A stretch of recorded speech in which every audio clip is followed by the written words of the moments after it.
Donald Trump said, Iran has no Navy left, no Air Force left, no radar left, no leaders left, said America is roaming free. His words. Meanwhile, Iran took a 15-point American peace proposal, passed through Pakistani intermediaries, and publicly mocked it on television, called it a dressed-up admission of defeat. The country with the largest military budget on earth sent a ceasefire offer. The country under decades of sanctions told them no situation returns to what it was until we say so. Think about what that means. The United States spends more on defense than the next 10 nations combined. 11 carrier strike groups, the most advanced Air Force ever assembled. And the country on the other side, under crippling sanctions for over 40 years, no stealth aircraft, no fifth-generation fighters, no carriers, just told all of that to sit down, then backed it up by hitting American bases across 6 countries. Radar systems destroyed in Jordan, the United Arab Emirates, and Saudi Arabia. $2 billion in ANTPY, 2 systems turned to rubble. Aircraft shelters shattered at Dhafra. The command center at Udeid struck. The Fifth Fleet's radar dome in Bahrain pierced. American warships pulling back hundreds of kilometers from the fight. Washington called for a coalition to secure the Strait of Hormuz. Spain said no. Germany said no. Italy, Australia, Japan all said no. And Iran's Revolutionary Guard is now taunting the 82nd Airborne by name. Something has gone very wrong with the calculation behind this war. And what the next 72 hours reveal may reshape the Middle East for a generation. You know, folks, I have been watching all of this unfold very carefully, and I want to talk to you about it right now. Things are moving very fast, faster than the explanations. That gap between what is happening and what the American public is being told should make every single one of us uncomfortable.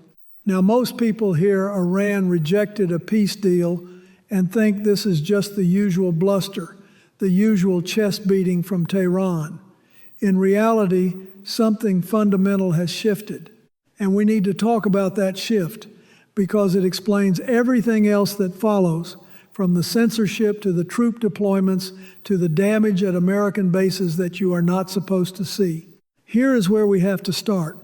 Before Iran rejected that proposal, before the public humiliation, there were already warning signs that this conflict was not going the way Washington wanted. The chairman of the Joint Chiefs had acknowledged, in language carefully chosen but still unmistakable, that Iran was not weakened, that Iran was, in fact, growing stronger. Now, think about that for a moment. The top uniformed military officer in the United States is telling leadership that the campaign is not producing the desired result. That is the kind of assessment that, when I was president, would have triggered an immediate strategy review. Every option back on the table, every assumption challenged. Instead, what happened next was something very different. Instead of recalibrating, the response was to control the story. Donald Trump began threatening broadcast licenses for media outlets that reported critically on the conflict. He posted on Truth Social with language that made it clear this was not a suggestion, this was a warning. Access to satellite imagery of Middle Eastern installations was restricted. Independent verification became harder. And that sequence of events, the bad intelligence assessment followed not by adjustment but by suppression, that tells you more about the state of this conflict than any Pentagon briefing ever will. And here is what concerns me most, and we will come back to this because it matters more than people realize. When a government begins controlling what you are allowed to know about a war, it is almost never because the war is going well. Now, to understand why Iran feels bold enough to spit in America's face on the world stage, you have to understand what has actually been happening on the ground, because the official narrative and the physical evidence are telling 2 very different stories. Let me walk you through it, base by base. Start with Al Dhafra Air Base in the United Arab Emirates. For weeks, the only footage available showed distant explosions that were hard to confirm. But high-resolution satellite imagery is now surfacing that tells a much grimmer story. Aircraft shelters sustained direct hits. Support buildings were leveled, and the targeting was not random. Analysis suggests the strikes were aimed at communication nodes and critical infrastructure. That is not the work of amateurs lobbing rockets and hoping for the best. That is precision. Move to Iraq. Victoria Base, right next to Baghdad International Airport, was struck by a coordinated combination of rockets and drones launched by Iranian-backed militias.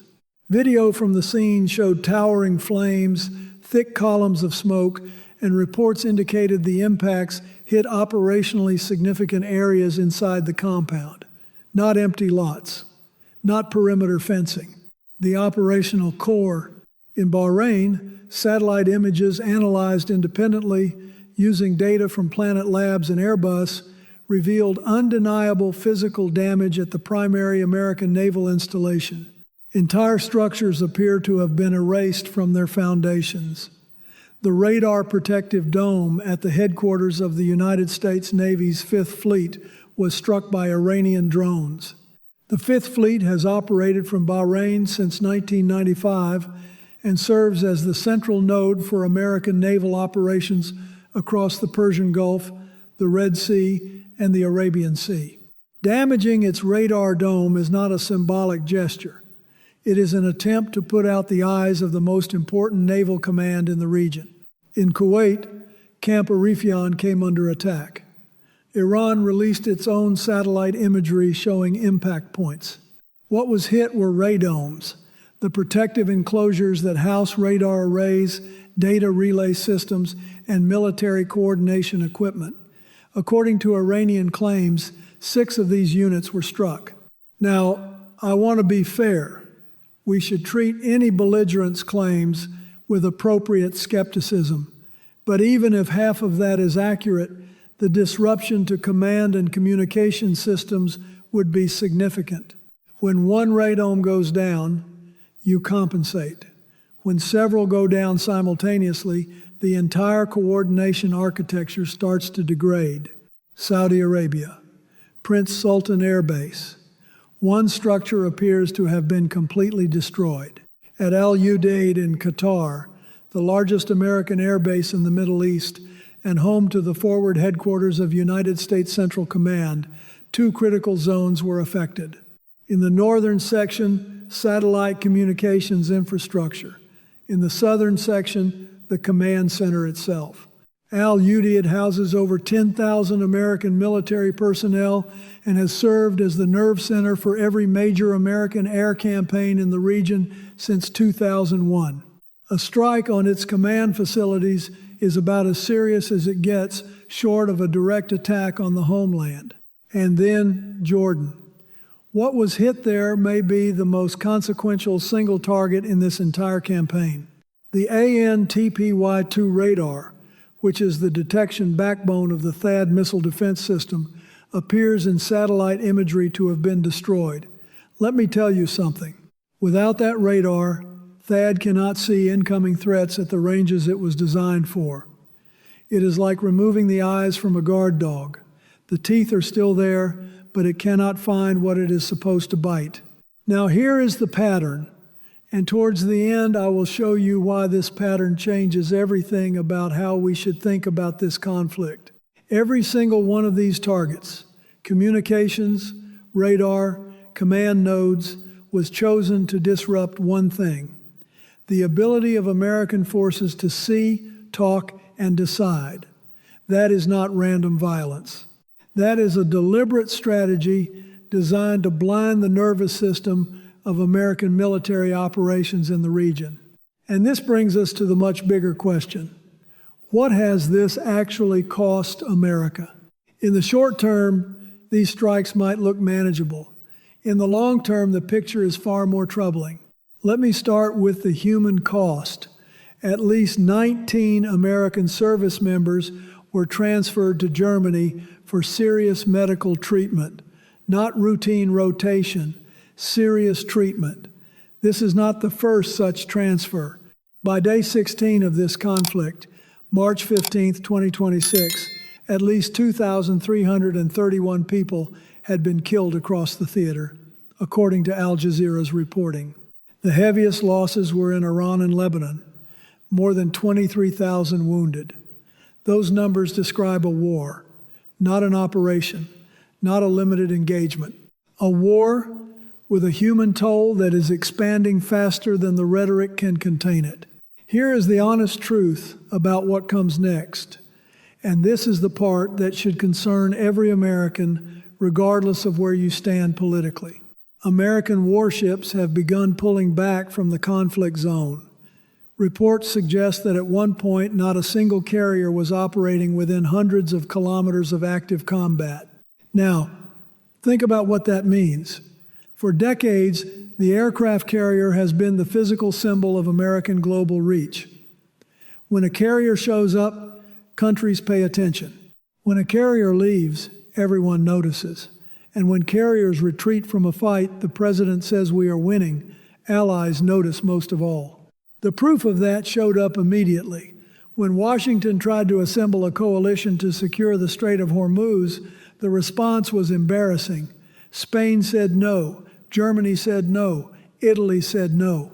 Australia and Japan said no. Some offered half-hearted rhetorical support. Most stayed quiet. For context, during the 1991 Gulf War, the coalition included 39 nations. In 2003, it was around 40. Today, America is struggling to get 5. That collapse in coalition willingness is not just a diplomatic inconvenience.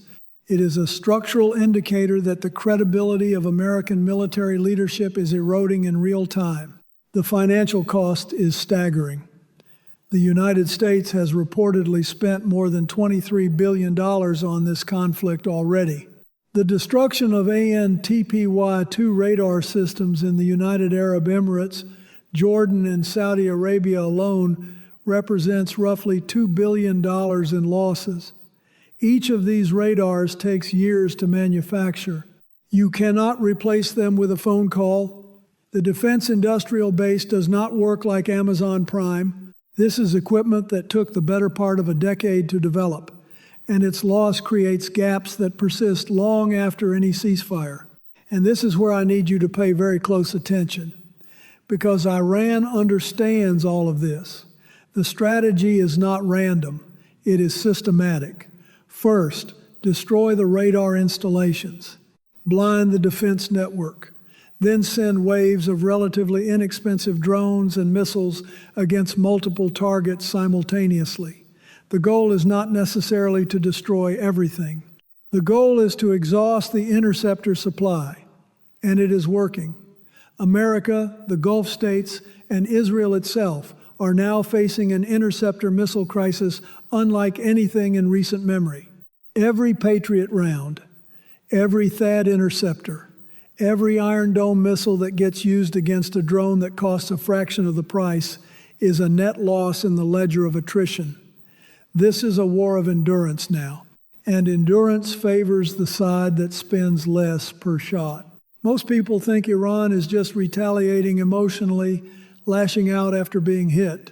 In reality, this is a calculated campaign to demonstrate that American forward-basing the entire architecture of military projection in the Middle East is more vulnerable than anyone in Washington has been willing to admit publicly. Meanwhile, signals from Tehran are only getting firmer. Foreign Minister Abbas Araki, along with Supreme Leader Ali Khamenei, delivered a unified message. Iran does not want this to end quickly. They want the lesson to be permanent. They want to establish a long-term deterrent so that no future American administration considers a strike on Iranian territory to be a low-cost option. That is not the language of a country on the verge of surrender. That is the language of a country that believes it is winning the argument, even if it is absorbing tremendous punishment in the process. And here is where Donald Trump's reaction becomes most revealing. While all of this unfolds, while bases burn and radars go dark and allies refuse to join, He stands at a podium and tells the press that Iran has no navy left, no air force left, no radar left, no leaders left, that we are, and these were his words, roaming free and can do whatever we want. He described Iran giving America a gift related to oil and gas flows through the Strait of Hormuz. He described regime change. He described negotiating with people whose predecessors he claims to have killed. Let me tell you something. I have been in rooms where military reality and political narrative diverge. It is the most dangerous moment in any conflict. Because when leaders start believing their own public statements instead of the classified briefing on their desk, decisions get worse, not better. And the censorship, the crackdown on media, the restriction of satellite imagery, all of it starts to make sense when you realize the gap between the story being told and the facts on the ground may be wider than at any point since the early years of the Iraq War. And now Iran's Islamic Revolutionary Guard Corps is taunting the deployment of the 82nd Airborne Division, one of America's most elite rapid response units. The IRGC issued a public warning referencing the USS Gerald R. Ford and the USS Abraham Lincoln, carriers they claim were forced to withdraw under Iranian pressure. The message was unmistakable. Send your paratroopers. We remember what happened to your ships. About 3,000 troops from the 82nd Airborne, currently stationed at Fort Bragg, North Carolina, may be deployed within hours of receiving orders. Marine expeditionary units aboard the USS Boxer would add roughly 5,000 more Marines and thousands of additional sailors. Prior to any new deployments, there were already some 50,000 American troops in the region. The Pentagon has even discussed securing Karg Island, Iran's primary oil export hub, through which nearly 90% of Iranian crude shipments pass. Let me tell you something from experience.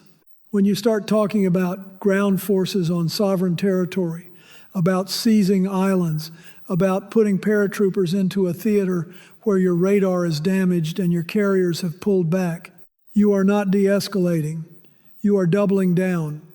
And doubling down without clear eyes on the battlefield is how small wars become generational catastrophes. So where does that leave us?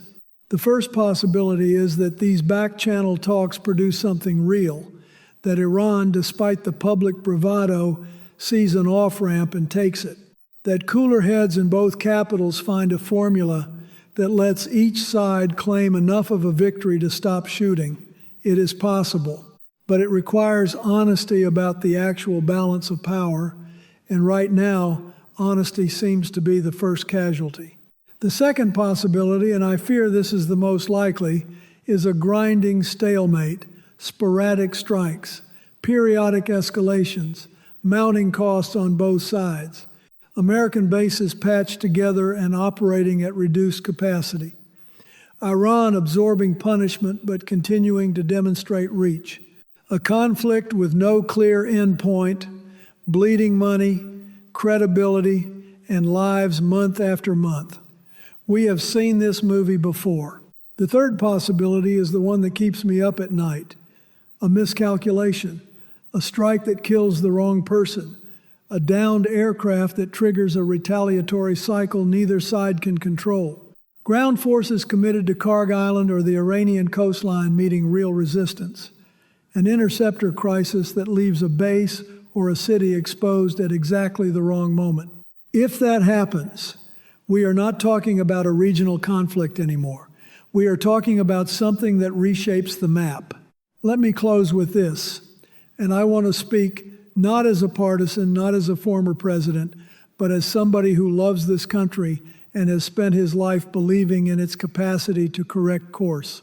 The American people are being asked to support a conflict they were never consulted about with information that is being actively managed to prevent them from seeing the full picture. That is not how a democracy is supposed to work. The founders understood something that every generation has to relearn. Transparency is not a luxury. It is the mechanism by which free people hold their government accountable. And when that mechanism is deliberately disabled, The people who pay the price are not the politicians, it is the families. It is the service members. It is the communities that send their sons and daughters into harm's way, trusting that the cause is just and the leadership is honest. We have been through worse. We survived Vietnam. We survived Iraq. We survived moments when the distance between what we were told and what was true could have broken this country's faith in itself. But we got through it because ordinary Americans refused to accept less. They demanded answers. They demanded accountability. They showed up. That is what this moment requires. Not panic, not rage, just the stubborn, clear-eyed insistence that the truth matters, that our service members deserve leadership that matches their courage, that the country we pass to our children should not be diminished by decisions made in secret. The story is not over yet. Thank you for listening. God bless you, and God bless the United States of America.